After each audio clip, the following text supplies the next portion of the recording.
The effects of the current economic crisis have touched everyone. Even if you still have a good job and a paid-up mortgage, chances are your monthly 401k statement will remind you that you've lost a good chunk of your savings. Trillions of dollars have evaporated from those accounts that have become the prime source of retirement funds for a majority of American workers, affecting their psyche and their future. If you're still young enough, there's time to rebuild and recover. But if you're in your 50s or 60s or beyond, the consequences can be dire. And it's drawing attention to the shortcomings of a retirement system that's jeopardized the financial security of tens of millions of people. Good morning. Good morning.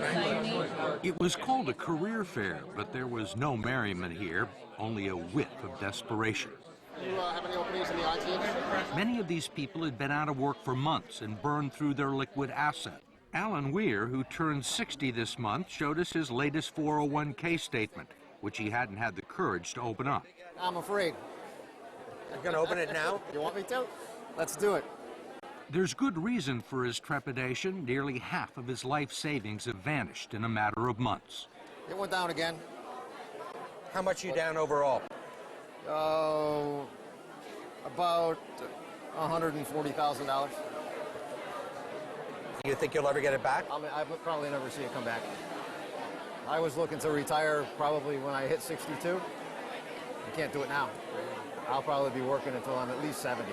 I'm a Microsoft Office diva. Until she lost her job, Kathleen Coleman had spent nearly 30 years working as an executive assistant on Wall Street. She doesn't have much to show for it. Tell me about your 401k. Does this answer the question? This is what it was in 2005. 2007, you're down below 2005. Right. Another one went down almost $40,000. One was Right. 88,000, and then it went down to like 50. In Dearborn, Michigan, Terry and Donna McNally are barely holding on. He lost his sales job in August. The condo they bought 15 years ago is worth less than their mortgage, and 40% of his 401k retirement savings is gone. Donna is the main provider now. Are you here for Joan? Yes.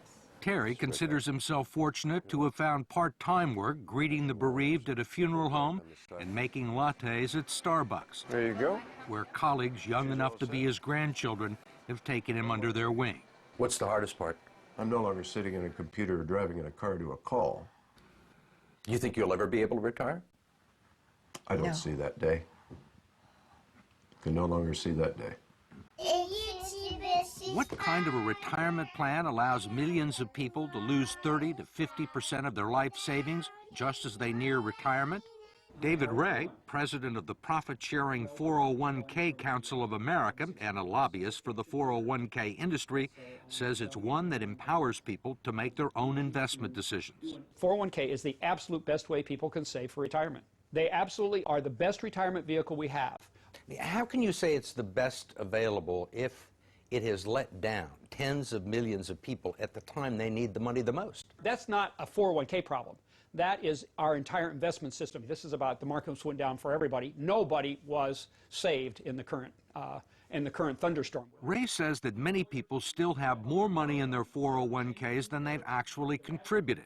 He says everyone had multiple investment options, including low-yield guaranteed returns, and he believes people who lost money have no one to blame but themselves. In America, it's a society based on freedom and choice and personal responsibility. We need to help them understand these responsibilities and execute them to the best they can. 401k is part of that. There are no guarantees. What about the people who are 63 or 64? A lot of those people were thinking about retiring. Well, and now they aren't. Well, I mean, a lot of them were retired and have to go back into the workforce. Well, but that was not a 401k problem. That's an investment system problem. The markets go up and down, and if those people chose to take equity risk, there was a logical outcome. But in fact, the 401k plans that have become the primary source of retirement income for 60 million Americans were never designed to be retirement plans in the first place. They were created in the late 1970s as a savings plan and tax shelter for ordinary Americans. The idea was that workers would make voluntary contributions and employers would match a portion of them. The taxes would be deferred until the employee reached the age of 59 and a half.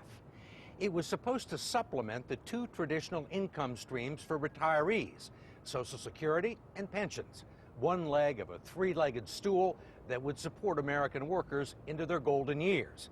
But it didn't turn out that way. The three-legged stool, if you will, has gone to two legs, and it's wobbly, and it's wobbling, and I'm not sure that it's going to support anything. And that's the scary part, and people are afraid. Brooks Hamilton has helped design retirement plans for some of the country's largest corporations. He says 401ks turned out to be so much cheaper than funding pensions that many companies decided to freeze their pension plans and replace them with 401ks. The decision created millions of new employee investors for Wall Street and the financial community, and they pounced on the opportunity.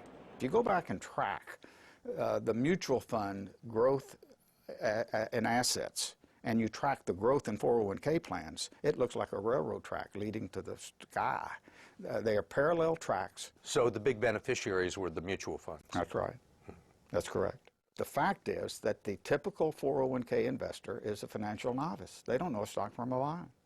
And we give them a list of 20 or 30 mutual funds with really, really powerful names. You know, they sound like, gee, that's where I want to have my money. What are generally the quality of the mutual funds and 401k plans? Mediocre.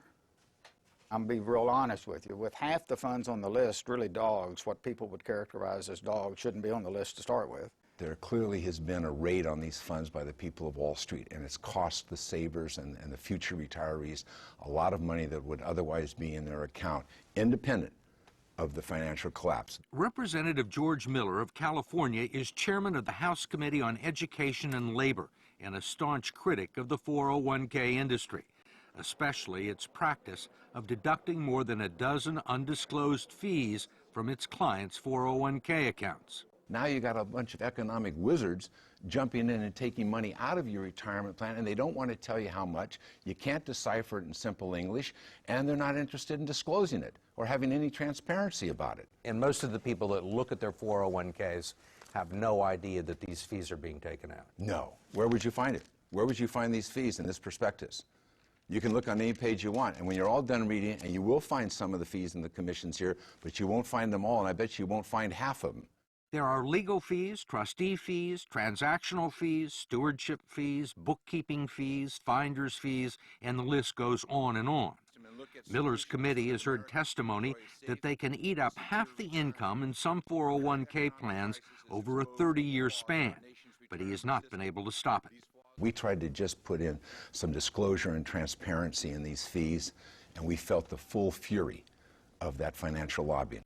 David Ray, a lobbyist for the 401k industry, says he favors disclosing the fees, but his partners in the financial industry don't. You think most people know these fees exist? I think they know that there are fees. They don't know exactly how large they are. Why do you think the financial services industry is opposed to fee transparency? I don't know that they're opposed to it. I think the issue is... You don't think they're opposed to it? Well, they want to keep... You're a lobbyist in Washington, right? You know they're opposed to it. George Miller hasn't been able to get a bill to the floor. I think they want to keep the systems as simple and not make changes.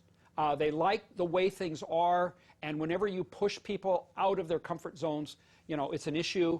I mean, they're comfortable with the situation because they're making a ton of money, or they have made a ton of money. Well, and their systems are set up. We wanted to ask David Ray, who's been so bullish on 401k plans, one last question about what the future holds for people like Terry and Donna McNally and Kathleen Coleman. Need a babysitter? Most of the people that we've talked to are 50 and 60 years old, Right. and have sustained these losses, say there is no way they're ever going to make them back. Right. Do you agree with that? I think we have to be truth tellers. I think that when a person has hit this point, and we've had this unfortunate situation, I don't think we can misrepresent what the possibilities are. And the reality is that money's not coming back that they've lost. They can't count on it. They have to, maybe they have maybe if they work 10 more years, it'll come back by the, but it's important that they not have unrealistic expectations.